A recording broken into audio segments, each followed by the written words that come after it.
She thought I was still in traffic. But I'd come home early, wet footprints on the tile, grass clippings still clinging to my jeans, grocery bags sweating through the bottom. I'd left the door half shut behind me, and that's when I heard it. Her voice, clear and sharp, bouncing off the granite like a verdict. "He's a good man, but God, I can't keep living like this. It's suffocating." Her sister hummed in agreement. "You tried, Mara. You gave him what, 10 years? Don't guilt yourself now." I didn't make a sound, didn't cough, didn't fumble the bag. I just stood there and let the words soak into the grout beneath my feet. It's strange what the body remembers in moments like that. The stickiness of the grocery bag in my hand, the way my wet shirt clung to my spine, a single droplet from the roof dripping onto the concrete just outside the screen door, slow and steady, like a metronome for endings. Even the eggs in the bag felt like they were holding their breath. In that moment, time didn't freeze. It didn't rush either. It stretched, long and thin like a shadow at sunset. Her voice echoed again, quieter this time, almost wistful. "He's just not built for more, you know? He's fine, but I want more than fine." I don't remember breathing. I don't remember blinking. I just remember the taste of metal behind my teeth and the quiet rush of my own heartbeat. Clarity isn't loud. It doesn't arrive with fanfare. It walks in quietly, sets a suitcase by the door, and waits for you to notice it. And in that moment, clarity came to me in the form of a woman who could no longer pretend I was enough, and no longer cared if I heard her say it out loud. That moment wasn't anger. It wasn't sorrow. It was the kind of knowing that settles in your bones. Cold, certain, permanent, like a lock clicking shut. I stepped back, careful not to make a sound, and walked to the garage. The old blue chair groaned under my weight. I sat staring at the string trimmer like it owed me answers. The rain danced on the roof above, its rhythm unbothered by human disappointment. In that quiet, I didn't rehearse a confrontation or make mental lists. I just existed, stripped of expectation, hollowed out by words not meant for my ears. The smell of old oil and cut grass lingered in the air, mixing with the metallic tang of damp concrete. This place had always been mine, in a way the rest of the house never was. She called it cluttered. I called it honest. Out here, things had a purpose. A socket held a bolt. A hammer hit a nail. There were no vague disappointments, no conversations about potential, no passive-aggressive sighs over things left unsaid. I reached for the red rag hanging from a nail by the workbench and wiped my hands, even though they weren't dirty. I think I just needed to feel something coarse, something real. The kind of texture you don't get from scrolling through curated perfection or sipping judgment from a wine glass. Mara had never liked this garage, called it a time capsule from a man who hadn't evolved. She was right in one sense. I hadn't evolved her way, but I had changed, quietly, subtly, in ways that didn't show up on a credit report or a brunch story. The mower sat in the corner, still damp, still smelling of earth. I stared at it for a long time, not because I was thinking about the lawn, but because it was simple. Das, blade, ignition. No secrets, no betrayal, no one claiming I wasn't enough. I sat there for what might have been an hour or more. I didn't check. Time in that space wasn't measured in minutes. It was measured in weight. The weight that settled on your chest when you finally understand something you'd been denying for years. Out there, in the echo of rain on tin and motor oil ghosts, I made a decision. Not a loud one. Not the kind you shout into a void or etch into stone. Just a quiet, complete decision that would change everything. I made dinner that night. Not as a peace offering, but as a closing ceremony. She barely looked up from her phone. At one point she said, "We should do this cleanly. No need to drag things out." I nodded. "You can have everything." She blinked, then smiled, like someone who just found out the house came fully furnished. I watched her from across the table, noting how comfortably she wore detachment. No questions about my day, no comment on the wet groceries I'd carried in just hours before. She scrolled between social media apps, stopping occasionally to smile at something, probably a meme, maybe a message from someone who made her feel more interesting than a man who mows his own lawn. The food was simple: canned Simon patties, frozen peas, instant mashed potatoes. I didn't serve it with flair. I didn't light a candle. I didn't even mention the bottle of ranch she liked, just left it on the counter within reach. She didn't thank me, didn't compliment the meal, just forked it down like she was eating through a layover. She called it clean. I called it the Last Supper. And I meant what I said. She could have it all. The house she curated with catalog perfection, the white SUV she never drove more than 5 miles at a time, the walk-in closet filled with dresses that still had tags, the dog who only barked when I came home, not when she did. This wasn't generosity. It was release. When you stop trying to prove your worth to someone who's already made up their mind, something shifts. You don't need the last word. You don't need the lamp or the espresso machine or the meaningless fight over furniture.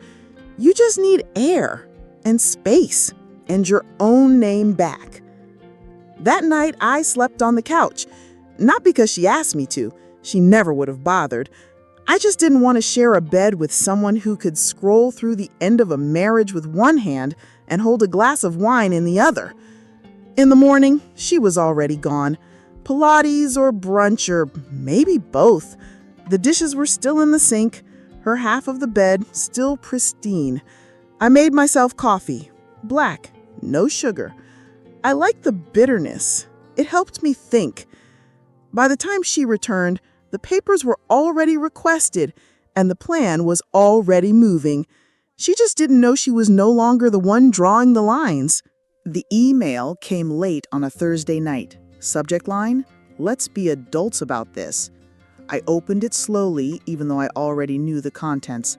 Her words were clipped, curated, like she'd written it with a glass of Chardonnay in one hand and an Instagram reel playing in the background.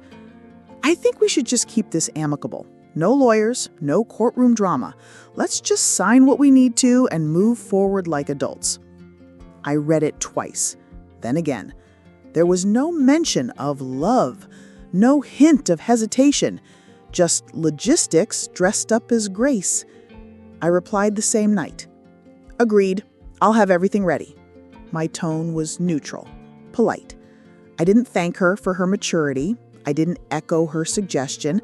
I simply confirmed receipt, the way you might acknowledge a utility bill. A week later, I handed her the packet at the kitchen counter.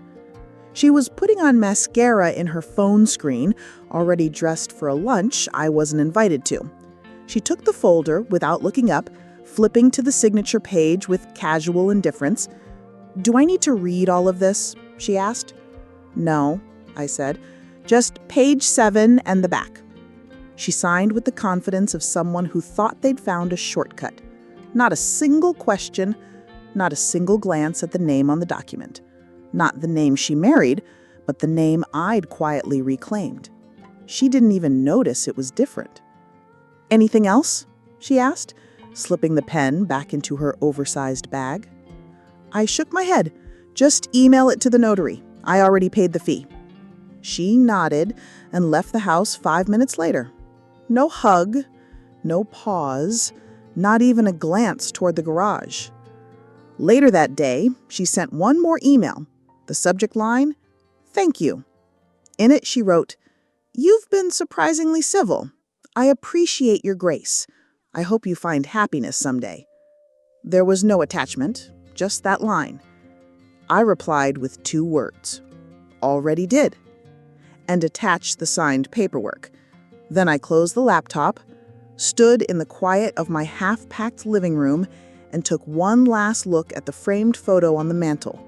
Us at the lake, her head tilted toward mine, back when we still leaned into each other without hesitation. I didn't take the picture with me. I didn't need to. I'd already lived it. And now I was done rereading chapters of a story that no longer needed a sequel.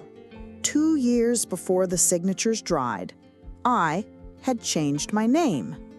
Not in secret, legally, thoroughly, without hesitation, but quietly. I didn't post about it, didn't bring it up over dinner. I just filled out the paperwork, stood in front of a county clerk who couldn't care less, and walked out with a name that belonged to my blood, not my marriage. Hollis, my mother's maiden name, my grandfather's name, a name she never once asked about. I remember standing in the cemetery the day I made the decision, hands in my pockets as the wind cut through my coat. The funeral was over, the chairs folded up, the crowd gone. But I stayed, staring at a headstone etched with the words, "A man's legacy is not his wealth, but what he protects." I'd heard those words before. My grandfather had said them when I was 16, sitting beside him on a cracked porch swing as he smoked a cigar and told me stories about men who mistook loudness for strength. Back then, I didn't know what he meant. Not really. But now it echoed. I didn't take the name to spite her. I took it to remember who I was before she ever edited me into a version that fit her narrative. Before I traded grit for grace, strength for silence. She had always liked the idea that I took her name, said it was progressive, said it made her mother cry. And maybe, for a while, I liked it too, the symbolism of it, the way it felt like a mutual gesture of unity. But the truth? Her name never felt like home. It felt like a lease, furnished, staged, but never truly mine. Hollis, on the other hand, was inheritance. Not of money, but of memory, of resilience, of quiet power, passed down in thick, calloused hands and unspoken sacrifice. And when the time came, that name opened doors she never knew existed. I restored it 2 years before the end because the man who bore it once warned me, "Son, love who you want, but guard the gate. Not everyone deserves a key." She never saw the lock, and I never showed her where I kept the spare. The building didn't look like much from the outside. It sat sandwiched between a wine bar and a gelato shop in a quiet downtown corner where the sidewalks were too clean to be ignored. A bronze plaque beside the door read simply, "Hollis and Laverne." No neon, no window display, just legacy, etched in silence.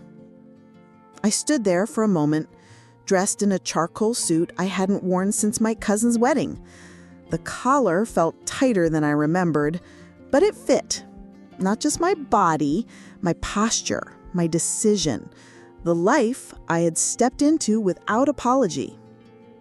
Inside, the lobby smelled like polished wood and old books. Not the sterile scent of money trying to prove itself, but the worn-in warmth of wealth that didn't need to explain. A single light glowed above the receptionist desk, but there was no receptionist. Just a glass panel, a biometric scanner, and a request. Place your index finger here. I pressed mine to the glass.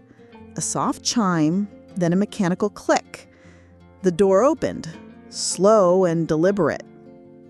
The man waiting for me inside looked like he had been born in that chair. Gray suit, sharper than a scalpel, and eyes that didn't blink more than necessary. His name was Mr. Laverne.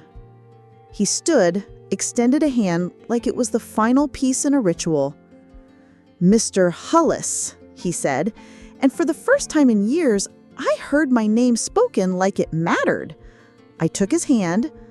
"I believe the conditions have been met." He nodded once. No congratulations, no emotion, just acknowledgement. He walked to a cabinet the color of dried blood and pulled from it a narrow leather folder sealed in black wax. He placed it gently between us, as if it carried something alive. He asked, "You understand what this means?" "I do." He slid the folder forward. "We've been waiting. The board is prepared. Quarterly distribution begins immediately. Oversight is yours." I broke the seal. Inside were the same clauses my grandfather had walked me through when I was 19, just days after I graduated from state college. Clauses I hadn't truly understood then, but now read like scripture. No distribution while legally bound to an unrelated name, no shared access, no mingled funds, no visibility until separation. It wasn't revenge, it was structure. Architecture built by a man who understood how people reveal themselves when there's nothing left to gain. Mr. Laverne poured 2 fingers of scotch into low crystal tumblers. He didn't toast, just handed me the glass, nodded once, and returned to his chair.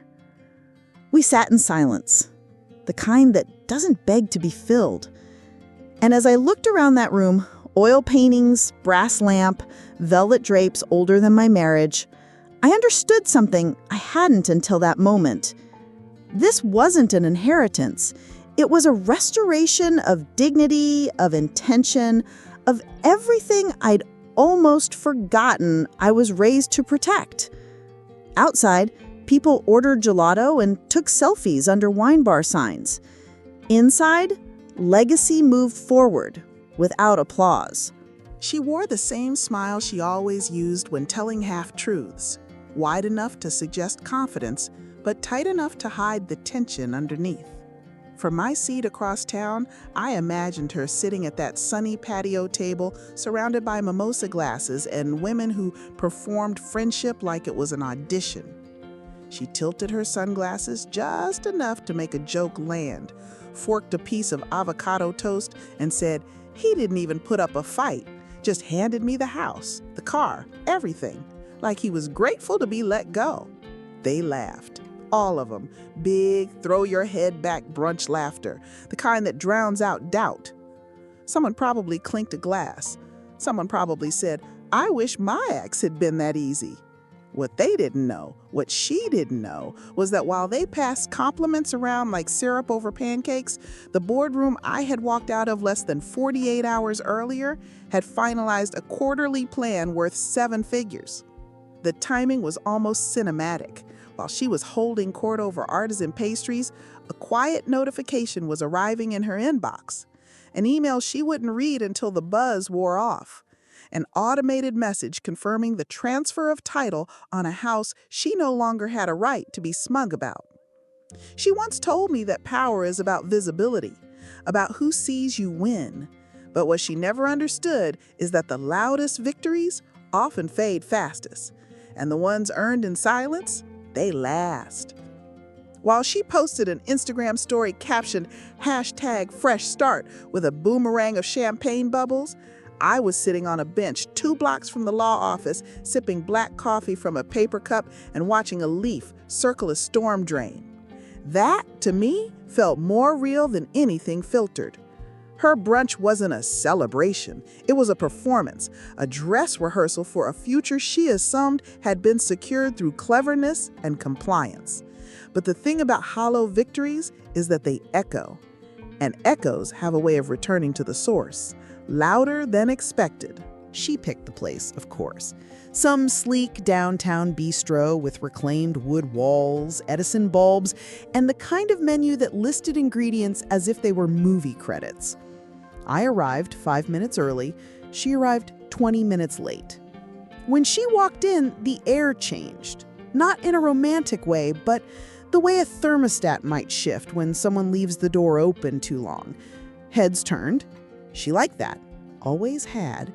Her dress was red, tight, perfectly calculated. Her shoes made sharp clicks across the tile as she made her way to the table, already scanning for judgment or admiration, whichever came first. I wore jeans, a clean Henley, work boots with flecks of sawdust still clinging to the seams. She looked me up and down like I'd failed a dress code she never told me existed.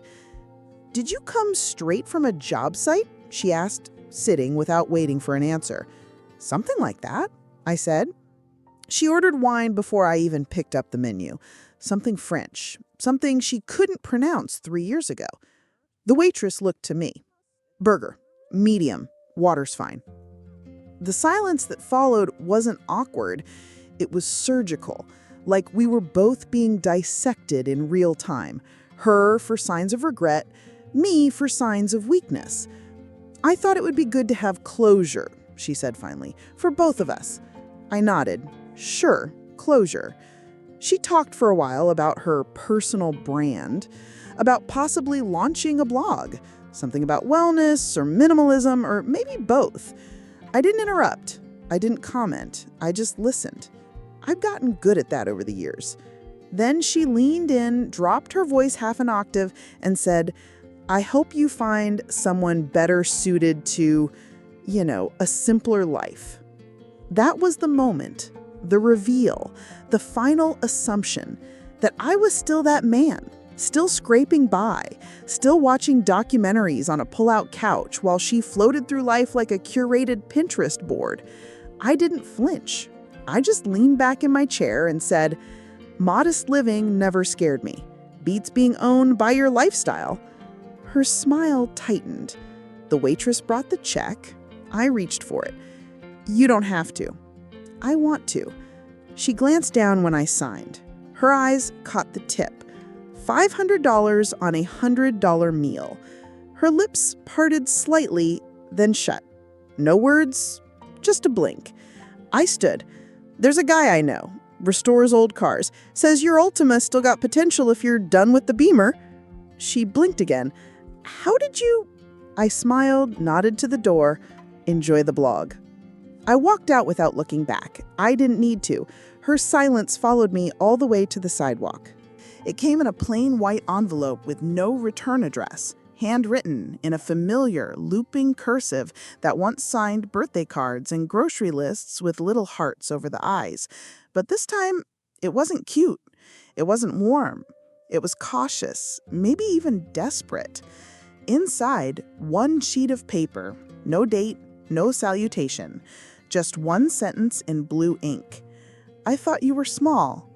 Turns out, I was." I read it once, then again, and folded it back along the same crease. There was no apology, no request, no attempt to reclaim anything. Just that one line, crafted to sound like humility, but arriving far too late to matter. I stood in the middle of my workshop, boots dusted with saw shavings, the scent of cedar and old oil thick in the air. My hands, rough and calloused, held the note like it was fragile. It wasn't. It was weightless, hollow. Not because the words were cruel, they weren't. Not because they were dishonest, they weren't. But because they no longer held power. That letter wasn't for me. It was for her own conscience, for her image of herself, the version where she hadn't lost something because she'd thrown it away, but because it was too well hidden to find. I walked to the metal cabinet in the corner, the one labeled in thick black marker, settled accounts. It held receipts, pay stubs, an old Polaroid from Lake Moro, us back when smiles weren't curated. I slid the letter into a folder without a label, closed the drawer with a dull, final thud. No ceremony, no fire, no framed regrets. Because you don't memorialize what never truly belonged to you. Outside, the afternoon sun stretched across the concrete like a quiet epilogue. A breeze tugged at the doorframe. Somewhere, a wind chime tinkled without rhythm. I didn't call her, didn't text, didn't post anything cryptic on social media because I'd already said everything that needed saying with actions, not declarations. She thought the letter might reopen a door. What she didn't realize is that the hinges had rusted shut long ago, sealed not with anger, but with clarity. And I wasn't angry. I was free. She didn't knock, not the way people do when they come with grace. It was 5 firm slaps of desperation, palm flat, like she was trying to jar the past loose from behind the door. I opened slowly, holding a mug of tea in one hand, wearing a flannel shirt that still smelled faintly of turpentine. Behind her, the world spun on. Cars passed, leaves skipped across the pavement, a sprinkler sputtered on the neighbor's lawn. But she stood there like time had stalled just for her. "You lied to me," she said. Not a greeting. An accusation hurled like a rock through a stained glass window. I stepped aside. "Come in." She didn't take off her heels, clicked across the floor like a verdict. Beige skirt too tight for comfort, nails still perfect, hair curled like she'd rehearsed this visit for days. She looked expensive and exhausted. I gestured toward the couch. "Sit if you want. I've got chamomile." "Cut the crap," she snapped. Her hands trembled just enough to betray the fury. She stood there, breathing heavy, trying to recalibrate what had once been a game she thought she won. "Is it true?" she asked finally. "The trust? The money? The name? Is it all true?" I took another sip of tea and nodded. "Yes, every part of it." "You let me leave," she said, voice cracking. "You let me walk away." "I didn't stop you," I said. "There's a difference."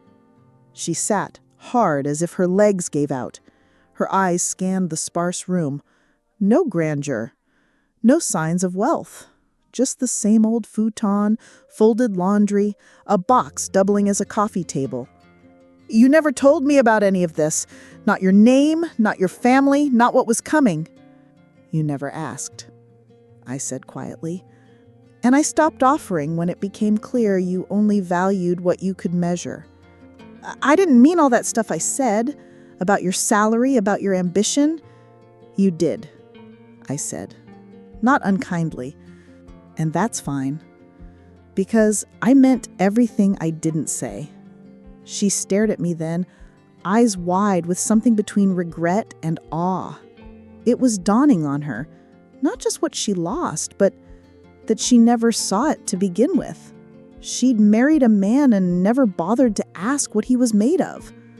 I stood and walked to the small cabinet in the corner, pulled out the envelope, the same one she ignored over dinner, handed it to her. "It's still valid. We're done. Legally. Finally." She didn't open it, just held it like it might burn her. I made a mistake. I nodded. Most people don't realize they've misjudged someone until that someone stops proving otherwise. She didn't cry. Not right away, but her face crumbled, like she was realizing there was no script left to follow.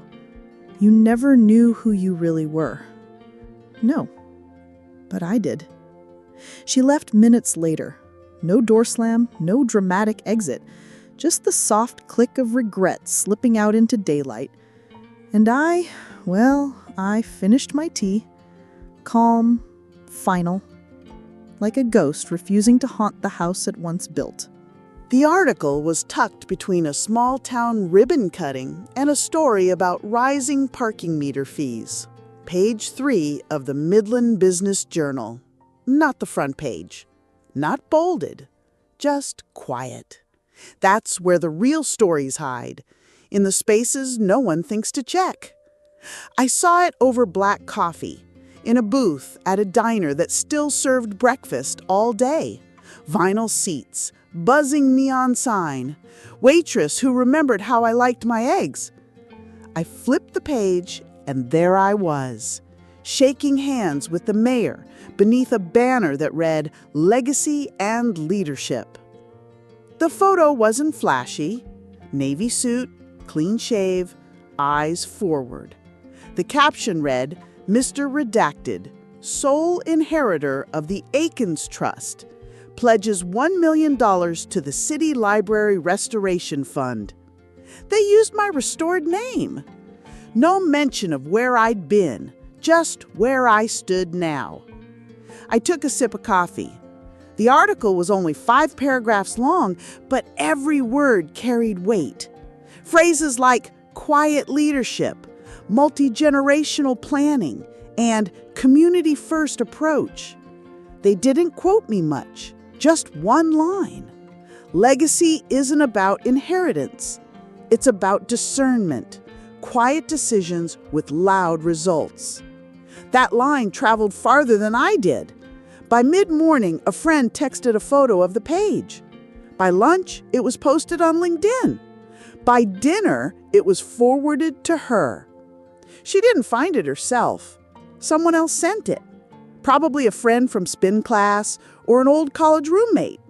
Someone with a knack for screenshots and timing. The caption probably said, "Is this your ex?" followed by an emoji she couldn't quite interpret. I imagined her standing in her kitchen, phone in hand, realizing that while she had been busy curating a comeback, the story had already moved on, without her. And that was the thing. She hadn't just left me. She had walked out of a narrative she never bothered to understand. And now, reading about the man she once dismissed, she was no longer a character. Just a footnote, an early chapter readers skim past to get to the good part. I didn't need the recognition, but I took another sip of coffee, folded the page, and slipped it into my jacket pocket. Not for posterity, just to remember that some pages only turn when you stop waiting for the story to change. It didn't stop with the article. One mention became 3. A local TV segment, a podcast interview about legacy building that quoted me verbatim. Then came invitations to fundraisers, to panels, to boardrooms that once felt galaxies away from my quiet life. But I wasn't looking to become a public figure. I had no interest in the spotlight. What I did have was something far rarer. Control. Over my time, over my voice, over what came next. That ripple, started by a handshake in a single page 3 headline, moved through the lives of people who'd never once noticed me before. Vendors remembered my name. Strangers addressed me as Mr. Aikens, with a kind of cautious respect. Doors that once squeaked shut at my approach now stayed open a second longer. It didn't change who I was. It just revealed what had always been there. She felt it too. Not in headlines, but in whispers. Friends who stopped texting as often, brunches that got quieter, a stylist who canceled suddenly. The subtle shift when you're no longer considered someone climbing, but someone who missed the boat entirely. The real loss wasn't financial. It was social gravity. The realization that the world she'd built, based on status and optics, was calibrated to follow power. And now, that power moved in a circle she no longer touched. One of her old friends reached out to me, not her gossip, for work. She was launching a literacy nonprofit. Wanted advice. "You just seem like someone who knows how to build from the ground up," she wrote. I didn't respond right away. Not out of malice, just caution. Eventually, I met with her. She seemed genuine, and when we talked, she never once mentioned the past. Just ideas, just potential. That's how I knew she wasn't there to pick at the wound. She was there to plant something new. That was the ripple. Not revenge. Renewal. The idea that my silence had never been passive. It had been planting. And the harvest had begun. She saw the news scroll past a phone screen that wasn't hers. The first photo, me in a navy suit standing with city leaders, showed up in a group chat she hadn't contributed to in weeks. The caption beneath it was simple: "Legacy in motion." Her friend hadn't meant anything by it. Maybe, or maybe they had. She turned off the screen, but the silence afterward was louder than any notification. It was no longer her story, no longer her moment. She had been the sun once, bright, commanding, but now she orbited something she no longer understood. At first, she told herself it didn't matter, that wealth had made me cold, that I had changed, that the man in the headline wasn't the one who used to mow the lawn on Saturdays and bring her tea during migraines. But the truth itched, quietly, constantly, because deep down she knew he hadn't changed. He had revealed. The house felt bigger now, and not in the way she once wanted. Rooms echoed. The fig tree by the window lost another leaf. And every time she walked into the kitchen, she saw the old kettle and remembered how he used to whistle along with it. Her brunch friends grew quiet. Their texts shortened. The compliments faded. And in their place came forwarded articles, casual comments like, "I had no idea he came from that family," or "You must be proud." But pride was a currency she no longer owned. She watched from a distance, through screens, headlines, and the unspoken tension of what could have been, and realized the hardest part wasn't the money, the influence, or the access. It was the peace. The way I moved now, unbothered, rooted, like a man who'd returned home to something deeper than brick and inheritance. She told herself she had left to find more, but now she sat, glass of cheap wine in hand, watching a man who never needed more to begin with. Just less noise.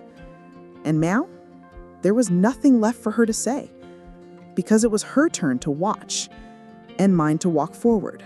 The ballroom was quiet, not with awkwardness, but with reverence. Light from 100 chandeliers spilled onto tables covered in white linen and polished silver.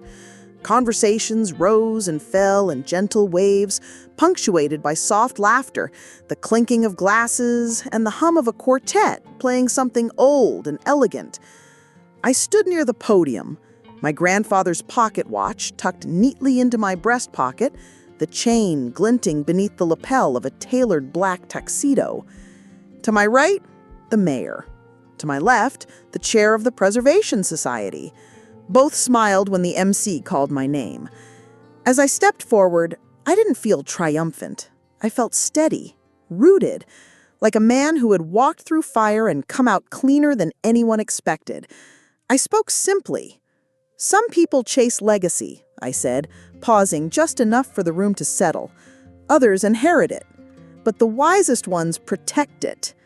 A ripple of nods, murmurs of agreement. I raised my glass. To discernment. A quiet clinking followed. Not a roar, not a standing ovation, just something more valuable. Respect. And across town, in a dimly lit kitchen lined with moving boxes and a browning fig tree, she watched the moment on a tablet screen, wine glass in hand. The cheap kind. The kind she used to roll her eyes at. She didn't cry. She didn't scream. She just watched. Because it wasn't the tuxedo or the speech or the crowd that undid her. It was the grace, the stillness, the fact that the man she thought was small had not only endured, but outgrown her completely. Not in wealth, in wisdom. And for once, she understood something too late. Some men don't fight back. They wait. Then they rise. It wasn't a metaphor. The porch light really had stayed on. A small amber bulb, weather-worn and flickering sometimes when the wind hit just right. I'd left it there, above the wood-paneled stoop of the house I bought, not inherited, not gifted, just earned, quietly. Every night when I came home, it was there. A symbol, maybe. A ritual. Proof that not all things need to be dramatic to mean something. The house itself wasn't massive. It had no smart locks or wine cellars, but the foundation was solid. And so was I. She passed by once. I saw her from the window. She didn't notice me, slowed at the mailbox, then kept walking.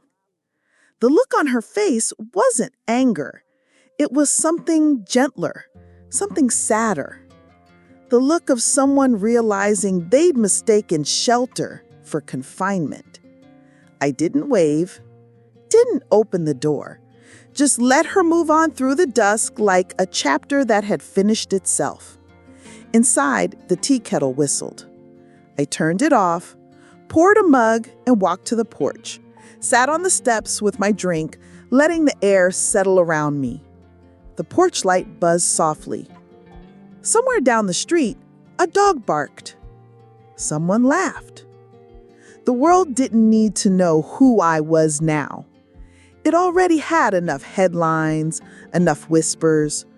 What mattered was that I knew, and that the man I became wasn't born in boardrooms or trust documents. He was born on rainy days, in folding chairs, in moments of restraint no one witnessed. And I kept the light on, not in case she returned, but because I never needed darkness to prove I'd survived it. If this story moved you, inspired you, or simply made you pause, don't let it end here.